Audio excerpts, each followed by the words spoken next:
বিলখন পাছ নোহোৱাৰ বাবে মহিলাসকল যেনেদৰে সক্ৰিয় হৈ আহিছে, সজাগ ৰূপে আগবাঢ়ি আহিছে, দিল্লীতে হওক বা অসমতে হওক, তেখেতলোকে যেনেদৰে আগবাঢ়ি আহিছে যে তেখেতলোকৰ ৰিজাৰ্ভেশ্যন লাগে একচুৱেলি, আৰু সেইকাৰণে মই ভাল পাইছোঁ।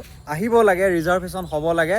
যি লোকসভাত 543খন আছে তাৰে 50% ওমেনৰ কাৰণে ৰিজাৰ্ভ হ'ব লাগে আৰু 50% পুৰুষৰ কাৰণে ৰিজাৰ্ভ হ'ব লাগে। ঠিক তেনেকৈ আজি যেনেদৰে আপোনালোক আগবাঢ়ি আহিছে যে মহিলা ওমেন ৰিজাৰ্ভেশ্যনৰ কাৰণে, ঠিক তেনেকৈ আমাৰ অসমৰ ল'ৰা ছোৱালীৰ এডুকেশ্যনৰ কাৰণেও আপোনালোকে মাত মাতি আহক, ওলাই আহক। মই বিচাৰোঁ এইটোৱে যে এডুকেশ্যন ছেক্টৰটোত আমি বহুত পিছ পৰি আছোঁ। আমি যে ভাবিছোঁ বহুত আগবাঢ়ি গৈছোঁ, একদম ভুল কথা। আমি বহুত পিছ পৰি আছোঁ।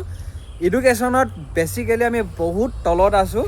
আৰু মই সকলোকে এটাই আহ্বান জনাইছোঁ, মহিলাসকলক বা আমাৰ ছাত্ৰ সমাজত বা আমাৰ সংগঠনবিলাকক মই এটা ইয়াৰ পৰা আহ্বান জনাইছোঁ, আপোনালোকে এডুকেশ্যনৰ যিবিলাক আমি পাবলগীয়া দাবী সেইবিলাকক আপোনালোকে উত্থাপন কৰিবলৈ চেষ্টা কৰক। এনেকৈ সজাগ হওক, আগবাঢ়ি আহক। আমি এডুকেশ্যন ছেক্টৰটোক ভালকৈ লৈ যাব লাগিব, কাৰণ আজি যদি আমি শিক্ষিত হ'ব পাৰোঁ তেতিয়া আমি কাইলৈ উন্নতি কৰাৰ কথা কাইলৈ তেতিয়া ধুনীয়াকৈ ভাবিব পাৰিম। ধন্যবাদ।